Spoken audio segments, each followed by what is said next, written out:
Climb into the cockpit with pilot and Link Square's Chief Legal Officer, Tim Perilla, as he invites legal leaders aboard to share advice that will help you navigate even the most turbulent times of in-house counsel work. We'll cover a range of topics from data privacy to legal team structure to public company transactions and beyond. You don't want to miss this series. Fasten your seatbelt and prepare for takeoff. You're listening to Cockpit Counsel. Hello, everybody, and welcome back to another episode of Cockpit Counsel. My name's Tim. I am the Chief Legal Officer at Link Squares. With us, as always, is Alyssa Verzino, our producer. And today we have Ashley Adams joining us from Contentful. Welcome. Thanks for having me. I'm so excited to be here. I mean, we've been talking about this for so long, and finally I'm here in person. I know. It's about time. Yeah. It's about time that we are able to actually make this happen. Yeah, it was Summit by the Sea, right? Yeah, Summit by the Sea. That was nice. It was. Santa Barbara is beautiful. There are worse places to be at the end of September than that. Yeah. So we start out every show the same way. It's pilot themed. So what is your pre-flight ritual? So my pre-flight ritual is I get to the airport early. I can't stand the thought of being late or missing my flight. And I read. I like to read. Nice. It's calming. Yeah. Absolutely. So let's talk through your career. So you're director of legal ops.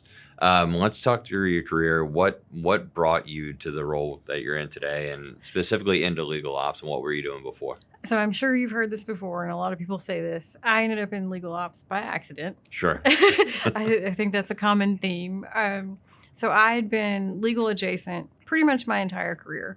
I spent 8 years at Nissan North America in a wide variety of roles. My last role being in HR. Yep. And I have an HR background specifically. And then I went to a smaller healthcare company, not sure what I was going to do kind of at that point.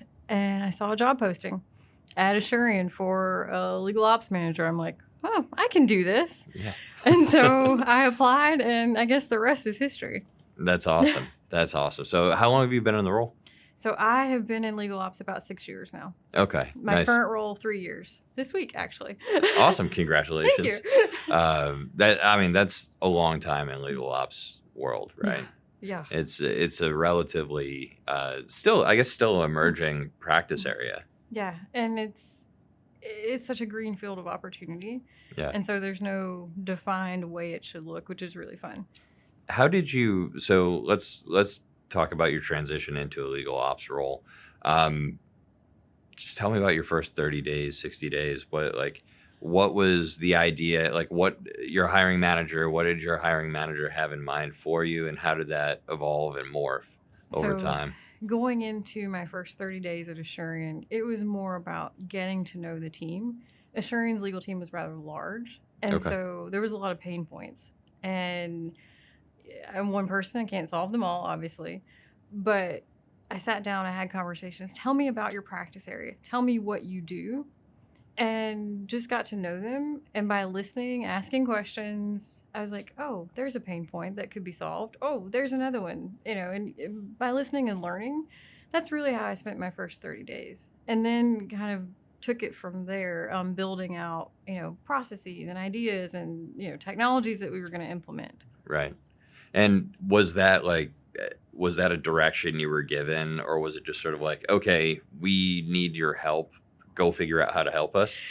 More or less, we need your help, go figure out how to help us. And also, with it being such a large legal team there, a lot of the attorneys were doing some of this stuff off of the side of their desk, as like a second, third job almost, if you will. And so, there was some of that.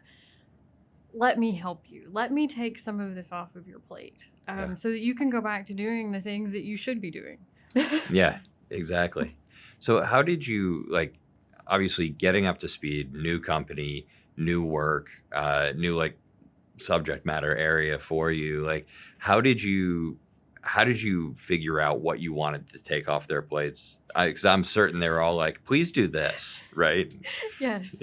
I took things off of their plate that I knew that I could be successful at. So at first, The areas that I was comfortable with. I had managed a ton of projects. I had been involved with lots of cross-functional things in my life at Nissan, Mm-hmm. pretty much my entire career there. And so if you can manage one project, you can pretty much manage them all. It's just Right. how you go about it. And so I really looked for things that would be quick wins that, they would feel good about and I would feel good about.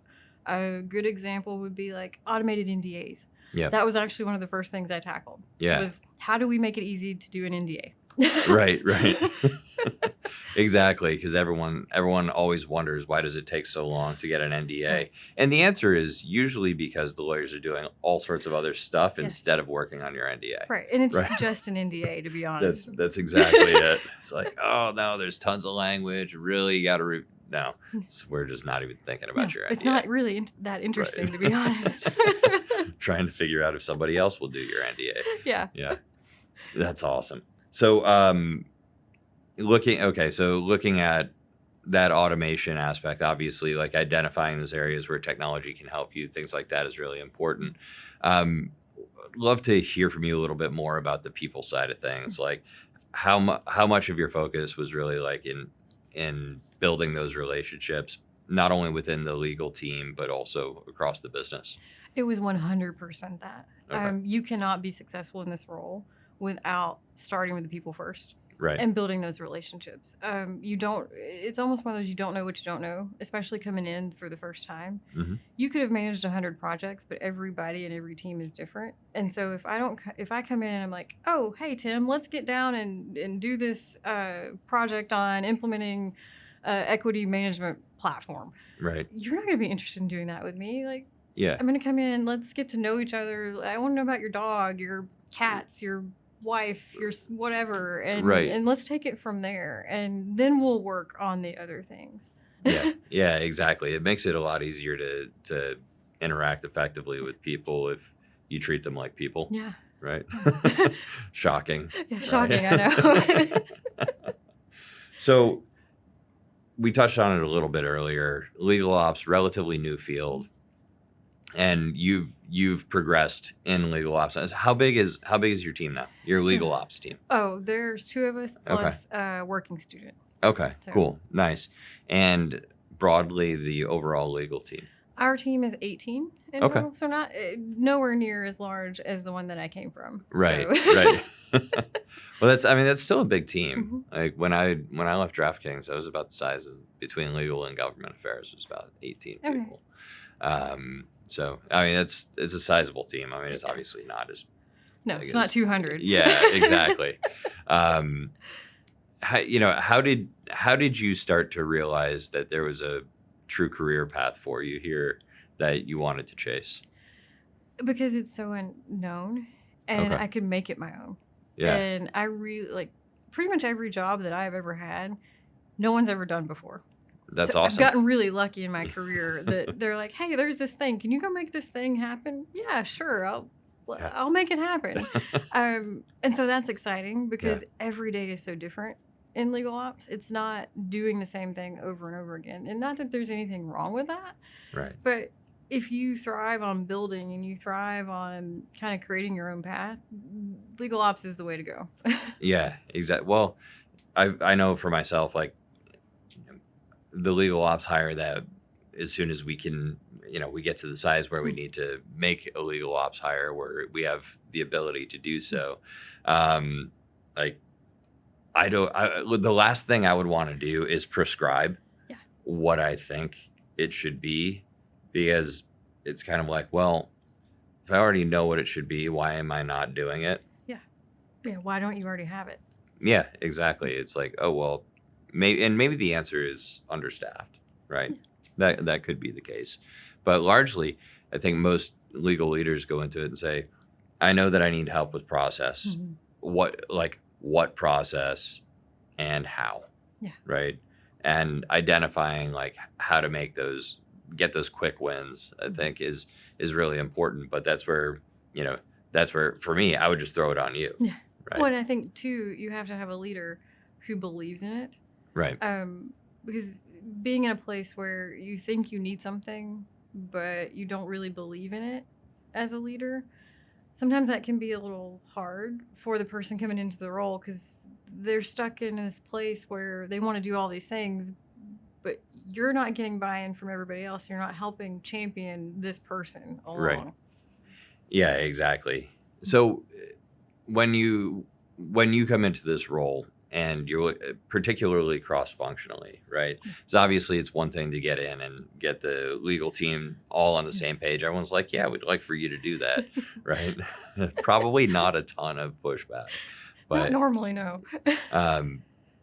but then you go and you try to roll out some process to other parts of the organization. Can you talk a little bit about some of the challenges there and just a little bit of your experience? And A lot of it is the what's in it for me. Why are you Right. doing this? And the what am I going to get out of it? And so, with any project, with any implementation, whatever it is, the biggest part of it is change management and stakeholder management. Those are the Right. two things that you've got to have down. And a lot of it is understanding, okay, if I'm doing an automated NDA, well, there's other people upstream and downstream from that outside of legal. So what by me doing that automation, is it going to help for them? Is it going to Right. save them time? So how do I demonstrate that their time is saved? Right. Is it less questions that I'm going to have to ask them from the legal end? So they're excited because, They they're can just go get it. they can just Yeah. go get it. They can self-serve. And so it's figuring out what their pain points are and finding a way to mirror that into what it is that you're doing to create a win for everybody. Yeah, absolutely. Have you dealt with skepticism? Oh, yeah. Talk a little bit about that. When somebody's, I'll use an example. When somebody's doing something off of the side of their desk, they're still doing it. And Yes. they're taking responsibility for it, accountability, whatever it is, even if they're not giving it 100%. Right. And then all of a sudden, there's this person coming in. And they're like, I'm taking these things away from you. Well, why are you taking these things away from me? What are you bringing to this team? And it, I think some of it too is reporting structure. Sure. Being set up for success in legal ops really depends on your reporting structure in a lot of ways. And Okay. so, not reporting to a CLO or the GC can really hinder some of the buy-in and create skepticism. It also hinders some of the work because if I'm coming in and taking something off of your plate or Alyssa's plate and I don't have the same reporting structure and we don't have the same leader, sometimes it can be a little challenging because you're like, well, that's mine.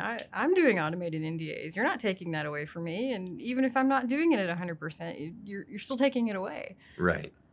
There's always an element of concern that comes along with change. I found that particularly being in startups, you see a lot of people that are just really territorial about things. And like NDA, NDAs is big. It's like, listen, you're not essential to the company because you handle NDAs, right? You're not going to lose your No. job because somebody took the NDAs away from you.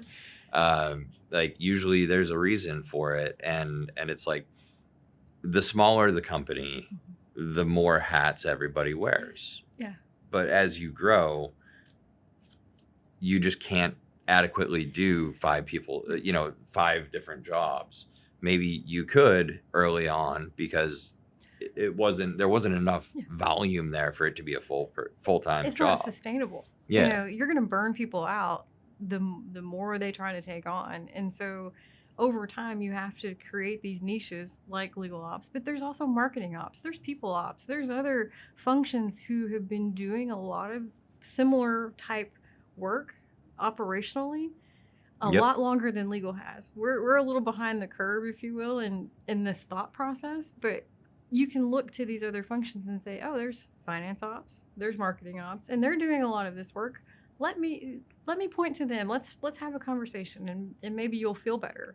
Right. Yeah, exactly. And it gets to, my view on it is having been a one-person legal team and having grown it to, like I said, 18 by the time I left. Like DraftKings was the biggest one that I've grown and managed. And like if you're not working yourself out of a job, if you're not able to delegate, you're not able to move up. No. Like someone's just gonna move, like put someone on top of you, and that's the way it goes. You have to learn how to trust. But when you're going from that, like one person who does everything, like how much of your law license are you really using? Right. Like not a ton. No, not at all. And you're a really expensive person to Mhm. not be using that license as much as possible. Exactly. I mean, you went to law school for a reason, Right. and you're there to practice for a reason. So, Yeah.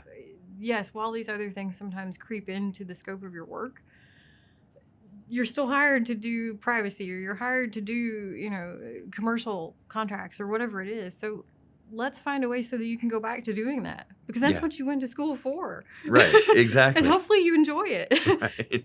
That's exactly right.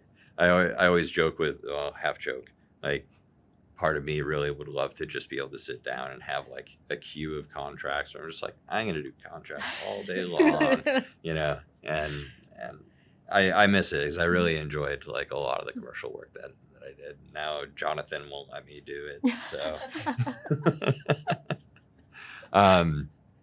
difficult conversations though.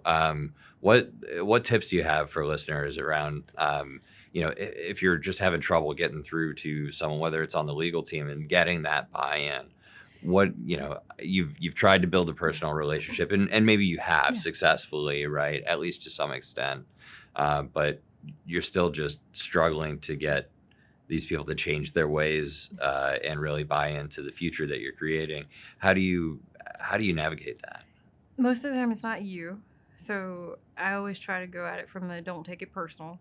Right. Because it's not you, especially in the cases where you've built the relationship with somebody. Right. And sometimes it's continuing to ask questions like, hey, Tim, I know you're really having a hard time with, and I go back to automated NDAs, but I know you're having a really hard time with automated NDAs. Can we talk about it? And I just sit and listen. Yeah. I don't say a word. I don't take notes. I sit and listen to you.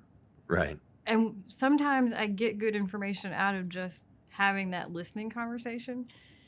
And then, in some cases, I've been in instances where in an implementation, sometimes we just have to move forward and they have to see it in action. Yeah.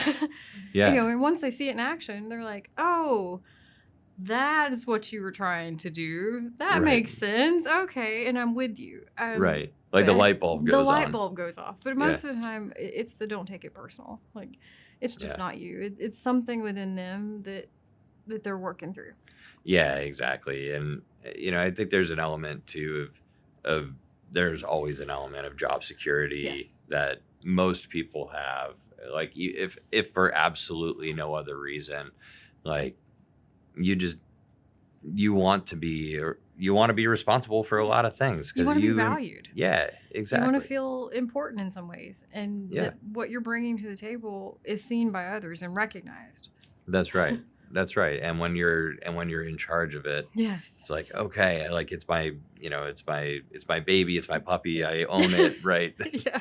That sort of thing, and allowing it to be under the care of somebody else can be challenging for sure. I mean, I started when I was at Nissan. A good example of this, even for myself, working through some of that, is I started the catalytic converter recycling program. It sounds very exciting, I know. That's awesome. And believe it or not, like I had spent, several years in that role, building that program out. And then I got another job within the company and I had to give it to somebody. Yeah. Believe it or not, it was really hard to turn over this thing that I had built to somebody and then see them change it. And obviously they changed it for the better. Right. But at the time you're like, no, this is so it's way worse. This is way worse. But believe it or not, that program is still going. Nice. At Nissan. And I started it in, 2008 or 9. Okay. Yeah. And it's still in existence. So, I mean, that's got to say something. That's awesome. Yeah. I would say so. I mean, was that 16 years? Yeah. 15, 16 years? Absolutely. Yeah. So so Legal Ops 1, you were able to hire another person, right? What did you do to make the case for that hire? I had a really long list of things that needed to get done. Okay. And again, I'm only one person, Mhm. and I was already able to demonstrate value Yep. and show progress within the team. Believe it or not, it actually really wasn't that hard Right. to say that I needed a head count. Because with all the things that we're trying to accomplish, eventually you have to, if you're a 1-2 person team, fiercely prioritizing what comes into your queue, if you will, Right. becomes so critical. And so without being able to divide and conquer, I was like, I have all these things. I really want to do all these things, but I'm going to need extra hands to do it. Yeah, exactly. Because everything becomes linear at Yeah. that point, and it's just It's like, you tell me what your priority is. You want this done? Okay, then that's what we're going to do. But that's all we're going to do. right. Exactly.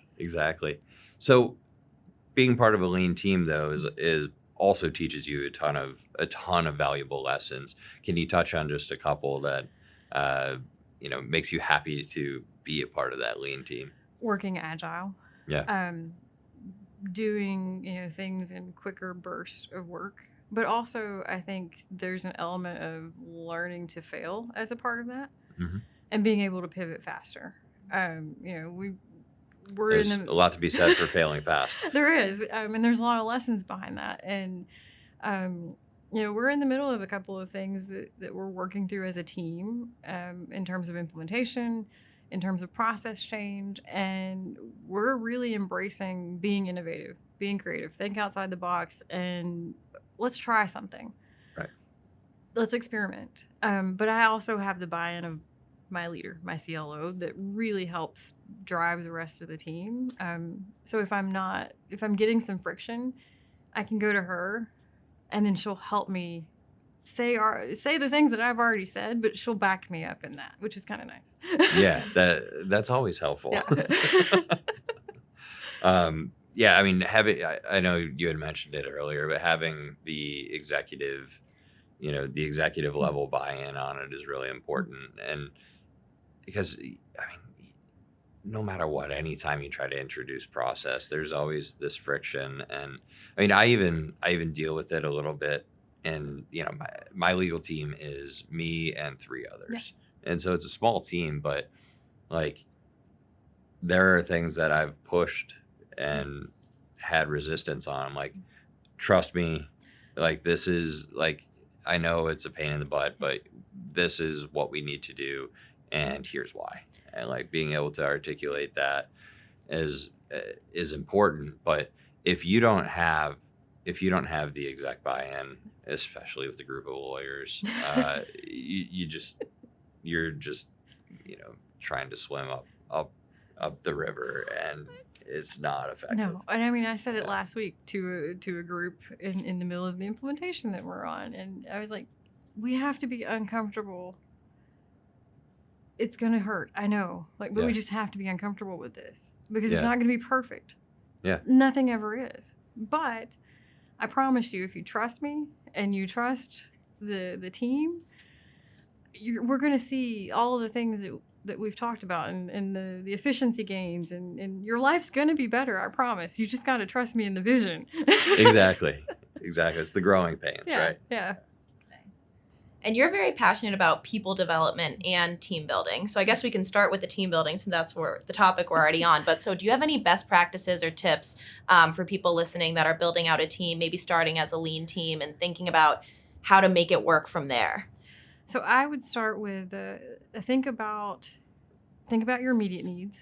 What are the big problems and the pains that you're trying to solve in the immediate, and what kind of talent you're looking for the immediate. But then shortly thereafter, do a vision of what you want your team to look like 3-5 years, if you can get there, out, and think about how you want that structured, the talent that you're looking for, the trends that you're starting to see, the needs that may arise. And you can build, buy, borrow talent in some ways. Yeah. So if there's especially in big companies, it's a lot easier. Startups, maybe not so much, but that's how I like to think about building out a team, is start with my immediate and then think further out. Yeah, exactly. And when it comes to individuals on the team, so you're passionate about people development, you spoke about a career development template that you have. Do you want to share more about that? Sure. So in my time when I was at Nissan, many years ago, my last role was in HR, specifically around employee engagement, retention, talent management. And one of the things we did there was we implemented a career development plan, and it was across pretty much the board. But coming into like a leaner, more startup style organization, you don't often see career development plans. It's just not something that you see. And so this last year with our team, I took a kind of a version of the template that I had helped create at Nissan and implemented it for our team, where you really think about your skills, your accomplishments, the roles even that you could see yourself in, and you really kind of vision that out you could do it in a PowerPoint, you could do it on a Word document. I kind of gave the team a little bit of an option on how they wanted to do it. But it's a really good exercise to force you to think about where you see yourself. And then kind of coupled with that, you take that development plan and you go to your leader and you start having those conversations. And it's a way also for your leader to think about you and the things that you want to do in your career. Because oftentimes they don't know. Yeah. Well, yeah. I mean, that's a great point. Nobody's going to manage your career for you. No.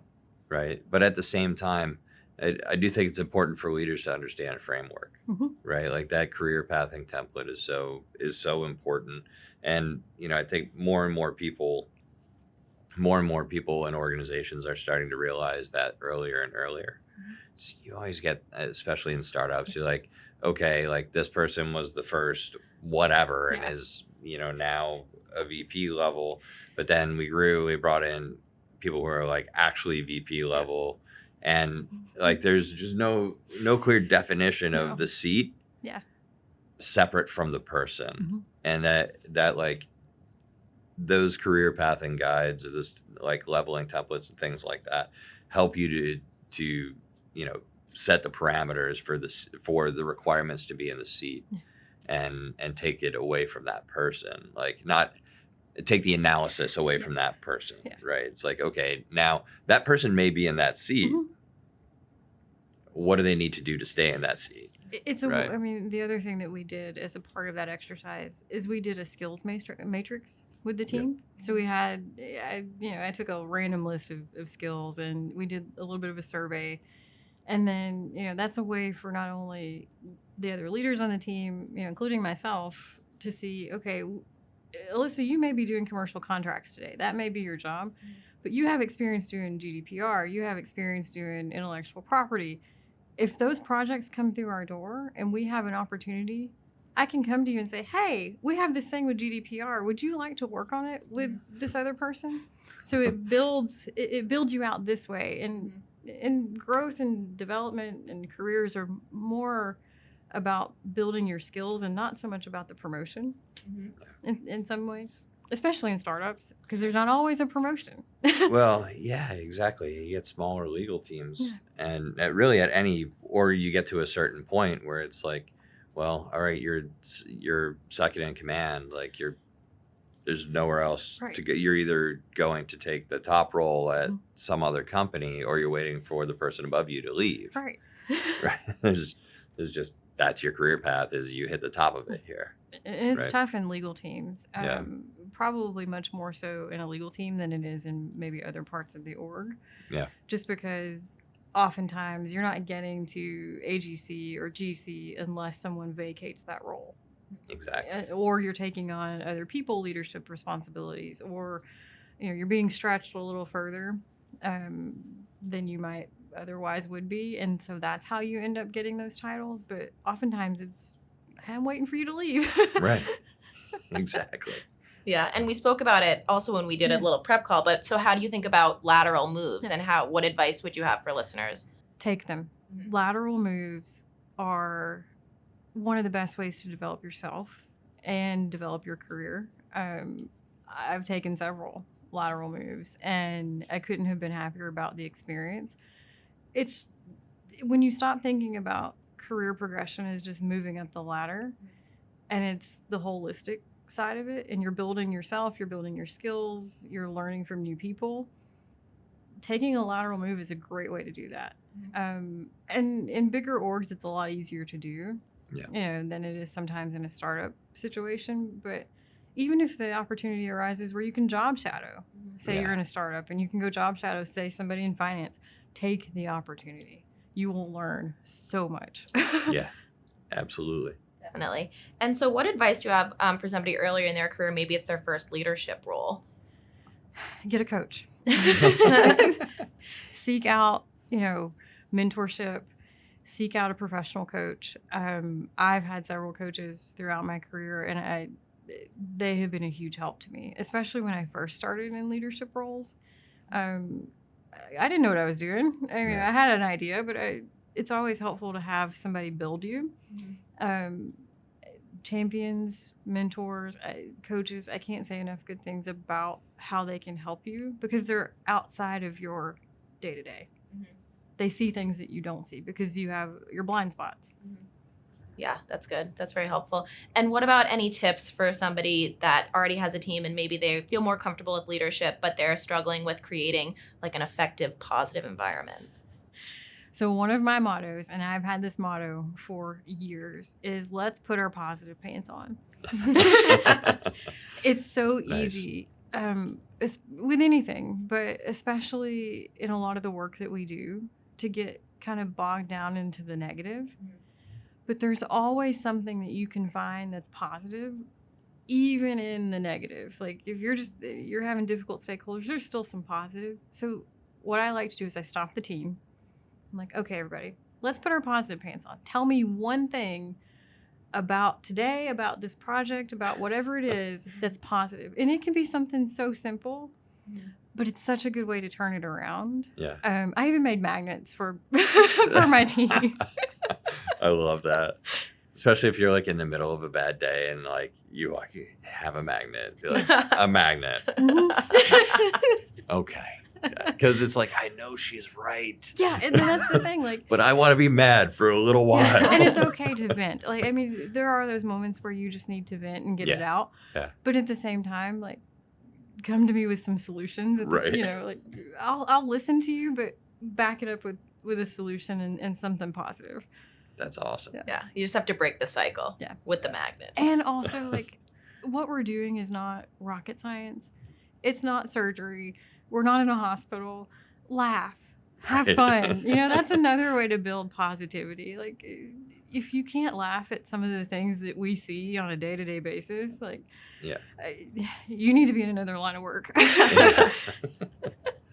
Main takeaway, key to success, magnets. Magnets. I think that's it. Get a magnet.